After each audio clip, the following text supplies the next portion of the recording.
On August 23, 1942, the day in the steppes between the Don and the Volga began with a deceptive silence, trembling in the scorching summer air. The sun was at its zenith, burning the grass and creating a haze over the horizon, behind which lay a huge industrial city stretching for tens of kilometers along the great river. In this silence, it seemed as if nature itself had frozen, as if sensing that in a few hours the familiar world would cease to exist. The city's inhabitants continued their daily lives. Factories worked, trams ran, children played in courtyards, unaware that their fates had already been sealed on maps in distant headquarters. At 4 in the afternoon, the sky, until then clear and blue, suddenly darkened, not from storm clouds, but from an armada of steel birds carrying destruction on their wings. The roar of hundreds of engines merged into a single, low, vibrating sound that made window panes rattle and hearts clench. This was the 4th Air Fleet, the elite of the enemy's aviation, ordered to wipe the city off the face of the earth. When the first bombs touched the ground, the city shuddered. What followed is difficult to describe in ordinary words. It was not just a bombing. It was a methodical, cold, and calculated destruction of the very fabric of life. Buildings collapsed like houses of cards, sending pillars of dust and smoke skyward that obscured the sun. Huge oil tanks on the riverbank were torn apart by explosions, and burning oil poured into the Volga. The river, that eternal artery of life, turned into a stream of fire. The water burned. Flames rose hundreds of meters, mixing with black smoke, creating an apocalyptic scene where the elements of water and fire had swapped places. The asphalt on the streets melted, sticking to the feet of those who tried to flee. The air became so hot that breathing it was painful. On this day, August 23rd, the city ceased to be merely a geographical point on a map and became a symbol, an open wound, a place where humanity crossed the line of what was possible. But why this city? Why here, on this bend of the river, was the fate of an entire world to be decided in street battles, the likes of which history had not yet known? To understand this, one must turn back time to the beginning of the summer of 1942. The enemy command's plans were ambitious and, it seemed, impeccable from the standpoint of war logic. After the failure near the capital the previous winter, the vector of attack shifted south. The goal was not just territory, but resources. The oil of the Caucasus, the black blood of war, without which tanks and planes become useless scrap metal. The grain of the Kuban and Don to feed a huge army. And of course the Volga, the main transport artery through which this oil and grain flowed to the center of the country. Cutting off the Volga meant severing the state's carotid artery, causing paralysis of the economy and logistics. Initially, this city was merely one point on the map of the offensive. An important but not the sole node. Army Group B was supposed to secure the flank for the main thrust towards the Caucasus. But in history, it often happens that a name or a symbol begins to weigh more than strategic expediency. The city bore the name of the state's leader. Its capture acquired immense ideological significance. For one side, the fall of the city would mean an irreparable moral blow. For the other, a triumph of will. Gradually, step by step, as the 6th Army advanced under the command of a general whose name would soon become a household word, priorities shifted. The Caucasus receded into the background, and all attention, all resources, all reserves began to converge on the banks of the Volga. The magnet of this name drew division after division, turning a strategic operation into a matter of principle, into a personal duel between two titans. The situation on the front in the summer of '42 was critical. The defense in the south was cracking at the seams. Soviet troops were retreating, and in this retreat, there was a sense of bitterness and confusion. A heavy question hung in the air: when would it end? The dusty steppe roads were jammed with equipment and people heading east. And it was at this moment, when it seemed that disaster was imminent, that the famous Order Number 227 was issued. Not a step back. These words, harsh and merciless, became a watershed. They did not just forbid retreat under threat of severe punishment, they changed the very psychology of war. There was nowhere to retreat. There was no land for the defenders beyond the Volga. This realization did not come immediately.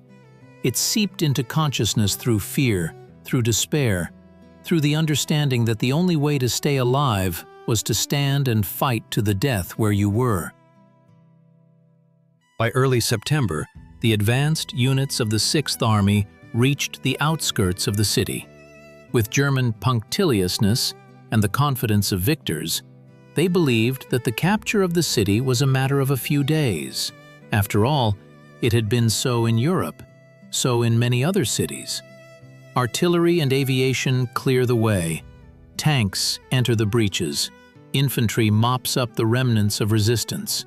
But here, amidst the ruins of red brick and twisted concrete, the usual logic of war broke down. The city, turned into ruins, proved to be an ideal fortress. Every pile of stones, every basement, every stairwell became a stronghold. By destroying the buildings, the enemy himself created an infinite number of shelters for the defenders.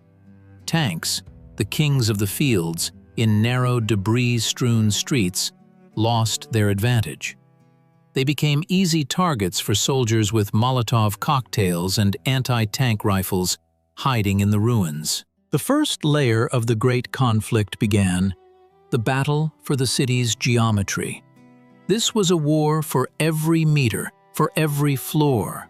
The map of hostilities here changed not daily but hourly. The railway station changed hands 13 times in a few days. Mamayev Kurgan, the main height dominating the city and the crossings, became a place where the earth was literally mixed with metal.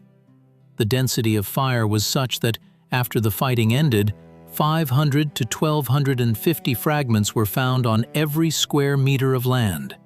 Grass did not grow on the Kurgan for another 2 years. The soil was poisoned by gunpowder and lead. The defending 62nd Army was pressed against the river. In some places, the depth of defense was only 200 or 300 meters. Supplies came only across the Volga, under continuous artillery fire and airstrikes. Every boat, every barge breaking through from the left bank performed a feat. Under these conditions, a new tactic was born, which the defense commander called the tactic of _0_. The idea was simple and ingenious in its cruelty.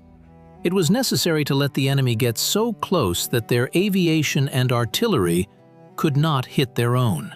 Soviet soldiers shortened the distance to a grenade throw. Fighting took place inside buildings. Opponents could occupy different floors of the same house, hear each other's breathing, smell the enemy's tobacco. The front lines passed through apartment walls, through ceilings. This was rat war, as German soldiers called it.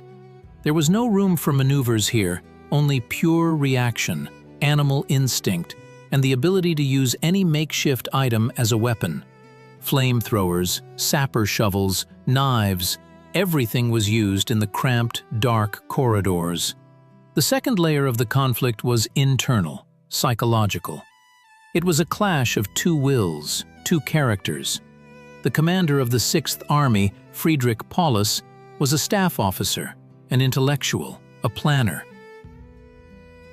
He was used to fighting by the rules, by maps, where blue and red arrows moved according to regulations. He believed in the superiority of the German war machine and discipline, but Stalingrad forced him to confront a chaos that could not be ordered. His opponent, Vasily Chuikov, was a man of a completely different mold. Sharp, decisive, sometimes rude, he understood that in this battle, intellect would not help.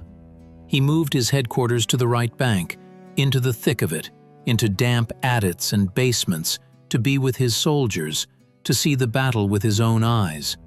Chuikov knew, if the commander went to the left bank, the army would collapse. His will cemented the defense. He demanded the impossible, to counterattack, even when there seemed to be no strength left at all. Constant, furious counterattacks, even with small forces, prevented the enemy from consolidating, exhausted his nervous system, deprived him of sleep and peace. For the common soldier, life in the city transformed into a surreal nightmare. The average life expectancy of a recruit who crossed the Volga was less than 24 hours. Those who survived longer than 3 days became veterans. People learned to sleep under shelling, to eat without letting go of their weapons, and to distinguish by the sound of an incoming shell whether it would land in the neighboring house or in their trench. In this meat grinder, characters of exceptional resilience were forged. The story of Pavlov's house, an ordinary 4-story residential building defended by a handful of fighters for 58 days, became a legend. 58 days.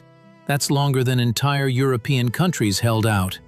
On Paulus's maps, this house was marked as a fortress. The defenders of the house, representatives of a dozen nationalities, created their own defense system, dug communication passages between basements, mined the approaches, and turned the ruins into an impregnable bastion. But behind the facade of heroism lay a third, deeper layer of conflict, ideological and philosophical. Here, not just two armies clashed, but two attitudes towards life and death. The strategy of the Soviet command was to use the city as a giant magnet, attracting and grinding down the best forces of the Wehrmacht. This was a strategy of conscious self-sacrifice. Time is blood. This formula took on a literal meaning here. Soviet soldiers exchanged their lives for hours and days, which the Stavka needed to prepare reserves. A terrible but inevitable question arises. Was such tactics justified? Could such colossal losses have been avoided? From the standpoint of humanism, this is an incomprehensible tragedy. From the standpoint of military necessity of that time, it was the only chance to stop the machine that had conquered Europe. The city became an anvil on which the hammer of war tried to break resistance, but itself began to crumble. The Germans, brought up on the idea of blitzkrieg, of swift and lightning war, encountered the phenomenon of total resistance. They could not understand what made people cling to a piece of charred wall when the situation was hopeless. In their letters home, one can discern first confidence, then bewilderment, and then animal terror and fatalism. "We have been storming this barn for a week now," wrote one officer, "and every time we think there's no one left, they start shooting from there again." Stalingrad shattered the myth of invincibility, not only on the battlefield but also in the minds of the invaders themselves. They realized that here the war was not for territory, but for annihilation. The laws of logic did not apply here. Only the law of strength of spirit applied here. By mid-November 1942, the German offensive impetus had run out. They occupied 90% of the city's territory, reached the Volga in several places, cutting the 62nd Army into pieces. But they could not throw the defenders into the river. The last meters of land proved insurmountable. A shaky equilibrium set in. Paulus waited for reinforcements to make one last push. He did not know that time had already been lost. While his divisions bled in street battles, in the deep rear of Soviet troops, in the steppes north and south of the city, a colossal buildup of forces was taking place. Operation Uranus was prepared in strict secrecy. Troop movements were carried out only at night. Radio silence was complete. Deceptive maneuvers created the illusion of preparing an offensive in a completely different sector of the front. On November 19th, on a foggy, frosty morning, thunder struck. This was a transformation, a turning point in all history. Thousands of Soviet guns opened hurricane fire on the flanks of the German grouping, which were covered by Romanian troops. The Romanian units, worse armed and demoralized, could not withstand the blow of Soviet tank wedges. The front was broken through. Tank corps rushed towards each other, closing the encirclement far behind the Sixth Army. On November 23rd, exactly 3 months after the barbaric bombing of the city, the ring closed in the area of the city of Kalak-on-Don. In a huge cauldron were more than 300,000 enemy soldiers and officers, thousands of guns, tanks, and vehicles. The hunter instantly turned into prey. From this moment began the agony of the Sixth Army. Paulus asked for permission to break out while the ring was not too tight. But a categorical order came from Berlin. "Stand! Supplies will be by air." The promises of the Luftwaffe command to provide the army with everything necessary by air bridge turned out to be a bluff. It was necessary to deliver a minimum of 500 tons of cargo daily: food, ammunition, fuel. In reality, barely a 10th part could be delivered. Soviet aviation and anti-aircraft artillery created a dense wall of fire around the cauldron. Transport planes were shot down by the dozens. Airfields inside the ring were gradually captured or came under fire. That winter was severe. Frosts struck early and mercilessly. German soldiers, dressed in summer uniforms, suffered from frostbite. Hunger became their constant companion. First, rations were cut. Then they began to eat horses. Then, everything they could find. The discipline that the Wehrmacht was so proud of began to decay. Apathy and despair reigned in the basements and dugouts. The hope for a de-blockade, which Army Group Dawn under Manstein was supposed to carry out, melted in December, when Soviet troops stopped German tanks 40 kilometers from the ring and pushed them back. Inside the cauldron, people turned into shadows. Doctors could not cope with the flow of wounded and frostbitten. There were no medicines. The culmination came in January 1943. The Soviet command issued an ultimatum for surrender. It was rejected. Operation Ring began, the final annihilation of the encircled group. The ring was tightening. The steppe was strewn with abandoned equipment, frozen bodies, and fragments of former glory. In late January, fighting returned to the streets of Stalingrad, but now the Germans were defending, and Soviet troops were advancing. The same ruins, the same cellars, but now the roles had reversed. On January 30th, Paulus was promoted to Field Marshal. A radio message from Berlin contained an unambiguous hint. No German field marshal had ever been captured. It was an invitation to suicide. But Paulus chose life. The next day, January 31st, in the basement of a department store where his headquarters were located, he surrendered to Soviet officers. On February 2nd, the northern German group surrendered. The silence that followed was more deafening than the roar of cannons. The battle, which lasted 200 days and nights, was over. This victory became a turning point not only in the Great Patriotic War, but in the entire Second World War.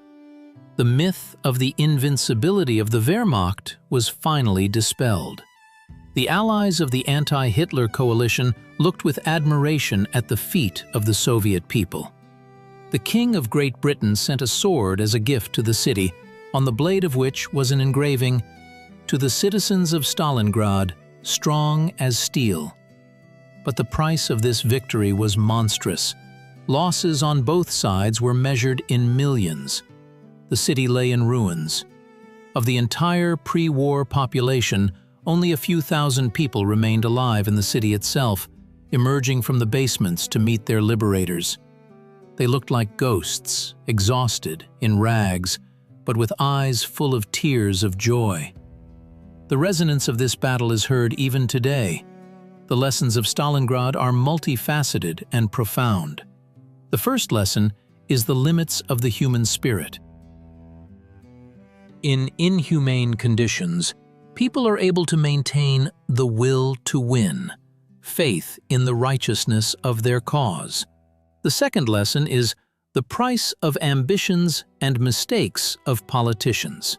Decisions made in cozy offices turn into seas of blood and the suffering of millions. And the third lesson, perhaps the most important for our time, is the fragility of civilization. A flourishing city, a center of culture and industry, can be turned into a lunar landscape in a matter of weeks. The border between peace and war, between life and oblivion, is thinner than it seems. Today, Mamayev Kurgan is a place of silence and memory. The gigantic statue, "The Motherland Calls," towers over the city, reminding us of those who remained lying in this earth. But if you listen closely, the wind that sweeps across the slopes of the Kurgan still carries echoes of those days. Debates about tactics, about whether more lives could have been saved, have not ceased even now. Historians analyze documents, build models, but no model can convey what people felt, pressed with their backs against the icy waters of the Volga. Was there an alternative to total attrition? Perhaps. But history knows no subjunctive mood. In that reality, under those conditions, victory was snatched by the teeth, paid for at the highest price imaginable. The Volga still carries its waters to the Caspian Sea, calm and majestic. The city was rebuilt, becoming even more beautiful and larger. But beneath the new asphalt, beneath the foundations of new buildings, there is still a layer of metal and ash.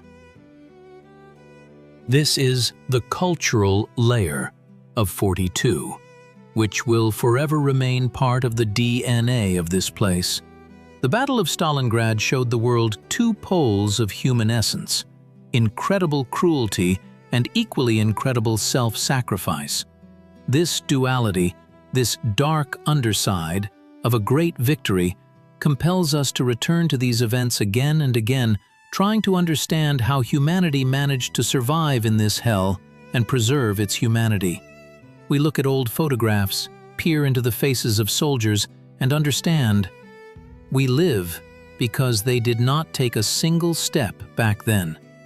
And our task is to remember this, so that such a thing may never happen again, so that not a step back remains only a historical phrase, and not a necessary choice between life and honor. The end of this story is not in Paulus's capitulation, but in the fact that life, against all odds, continued. New flowers grew on the ashes, and the laughter of children once again resounded where shells once exploded. This is the main outcome: the triumph of life over destruction, the victory of creation over chaos, eternal memory, frozen in stone and flowing in the waters of the great Russian River.